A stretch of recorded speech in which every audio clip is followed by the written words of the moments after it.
Let's all go mad together. Because if we have now become a nation where we pardon criminals, criminals that our institutions fought hard to convict, then President Tinubu, in your next pardon, I have some names for you. You must pardon Lawrence Omajiakpo Anini. You must pardon Oyenusi, the criminal. You must pardon Shekau. Look at the joke Nigeria has become. You pardon all these people that have perpetrated heinous crimes, then you now have to drag the name of Herbert Macaulay in it to make it look legitimate. You now have to drag some of our founding fathers in it to make it, after you pardon all the criminals. Look at Farouk Lawan. There was a sting operation where the state security agencies, they were the ones that baited him with the bribe, the marked notes. He pardoned him. So what nation do we have? What nation, I ask, do we have? But in the case of Nnamdi Kanu, people have been speaking. Some Igbo, top leaders came to Buhari last time to seek a peaceful resolution to the matter. No. Nnamdi Kanu is not being granted access to see doctors. This one, they're not even asking for pardon, access to see doctors. But all of a sudden, we are seeing all of this pardon flying around. So what lessons do we want for children in the generations yet unborn?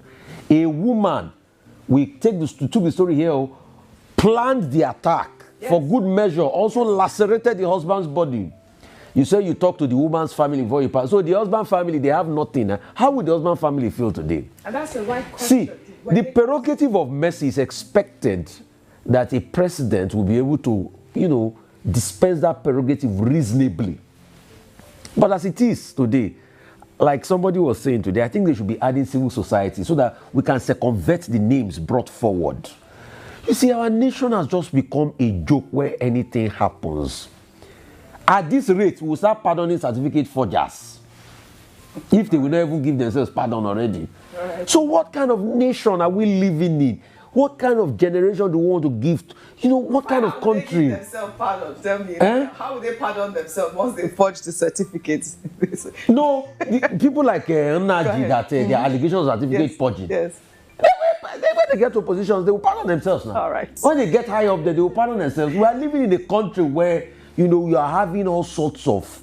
let me read a newspaper article that was written many years ago for you, Oji, where somebody was saying that people of questionable characters will be the one ruling Nigeria over the years to come. See, New Breed newspaper, this was in 1990s something, where they were saying drug barons may determine the political future of Nigeria. These are these are the issues in the country. This is not nice. And please, President Tinubu, with due respect, let's stop all of this. Let's make it make sense. Yes. I mean, we have to live in a country where it appears that the federal government, presents itself as being accountable, fair, and just. What is good for the goose, is that how they say it? Is good for the gander. The gander. Well, we'll continue to follow up on this story. I'm sure there will be more names that will come up from this executive presidential pardon. Well, we'll take our next story from Rome, where former presidential candidate of the Labour Party, Peter Obi, alongside his wife, Margaret Obi, met with His Holiness, Pope Leo XIV. Peter Obi said he traveled to Rome after a trip to the United States with the goal of praying for Nigeria's peace, unity, and renewal.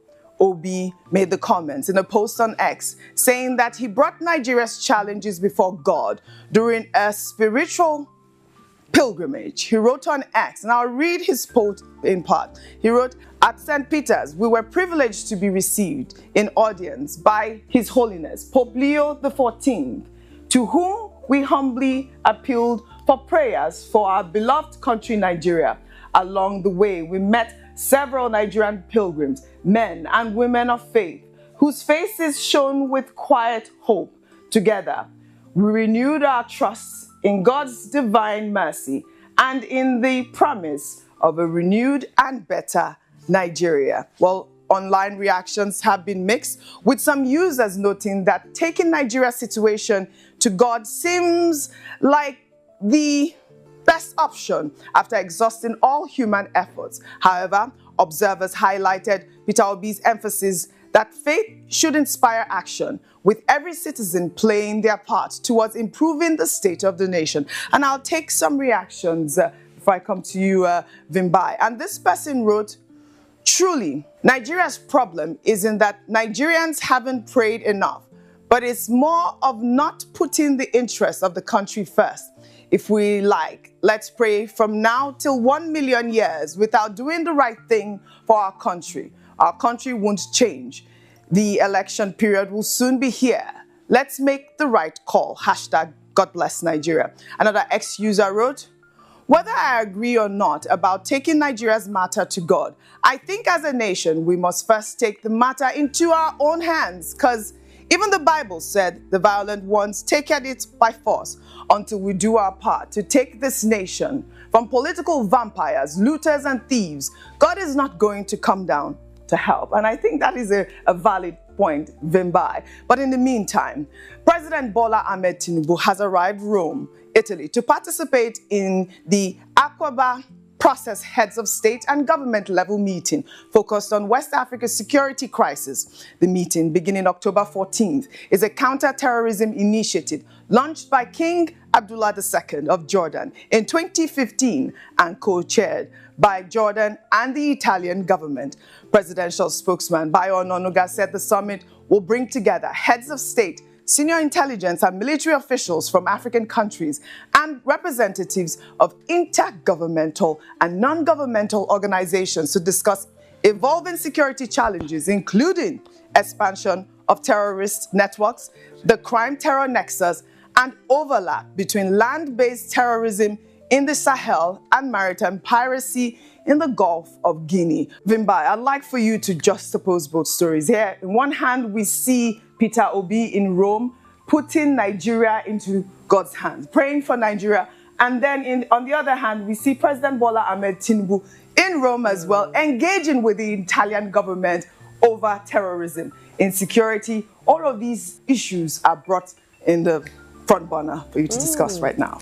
It's a busy time in Rome, certainly. I'll come sit with you. Fantastic. So, I mean, it's a busy time in Rome. Where do I begin? Let me begin from the fact that the first thing that brought me to Nigeria when I first came to this country many years ago was actually church. I came here to attend a church, to attend some prayer services and so forth. And I bring this to the discussion because I want to highlight the fact that I don't think Nigeria has a shortage of prayers or a shortage of the presence of God. I don't think it's always honorable for people who want to go on pilgrimages and pray around the world where they feel closest to God and where they feel God can hear them the loudest. Absolutely fine. But here in Nigeria, we do not have a shortage of God. But the question is, when we preach about the Bible and all of these things, how many people are actually taking all of those lessons and, all of those scriptures that we are supposed to live by? How many people are living by them?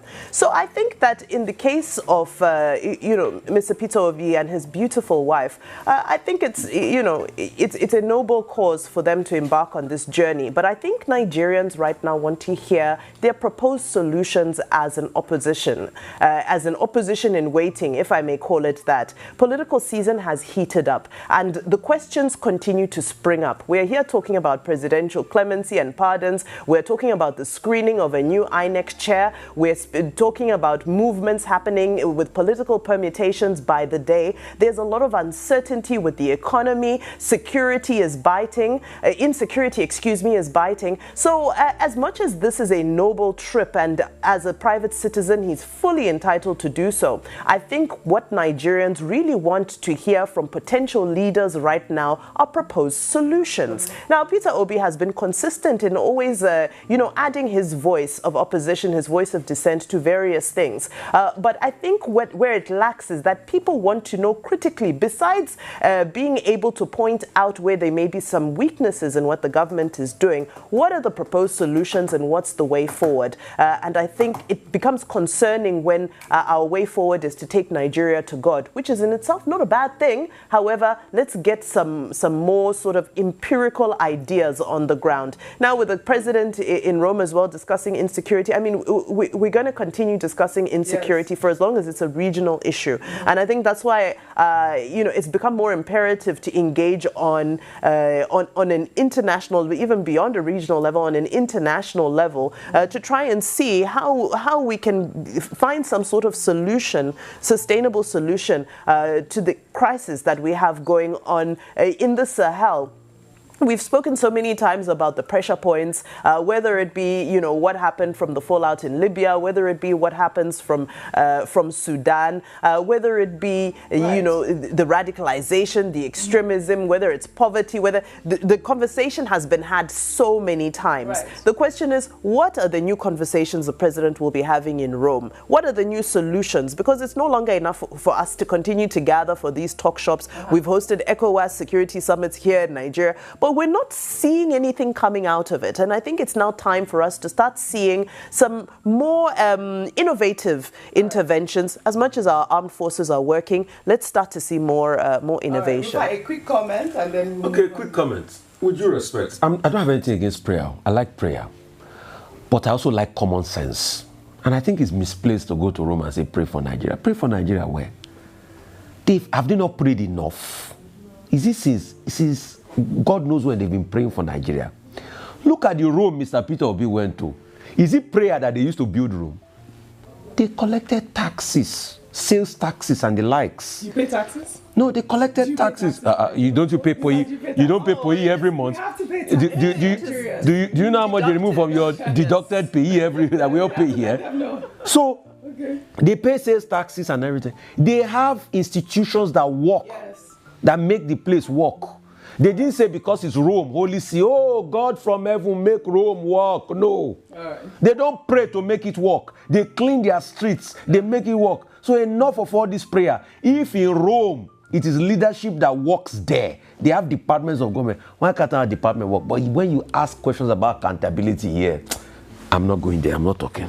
Move on. Cost per kilometer. I didn't see anything. I didn't see anything. No. I'm not seeing anything. Well, all right. In another development, Senate President Godswill Akpabio has recounted how a brief encounter with a young man during a flight years ago led to a life-changing act of generosity. While speaking at a recent event, Akpabio explained that during his time as governor, when he often flew commercial, a young man who had long wanted to meet him finally got the chance while serving as the cabin crew on one of his trips. The Senate President said the young man approached him at 35,000 feet in uniform and made a striking statement about wealth and morality. Let's take a look. When we got to about 35,000 feet, he came dressed in his uniform and told me, Your Excellency, if this plane should crash now, some of you will die as rich men and some of us will die as poor men. And I said, so, how do you want to die? Do you want to die as a rich man or as a poor man? He said, I would like to die as a rich man. I said, so what do you want? He said, I have an admission in an aeronautic school, an aviation school in US, but I have no money to go. And I said, as soon as we get down, leave this aircraft and follow me. And he followed me.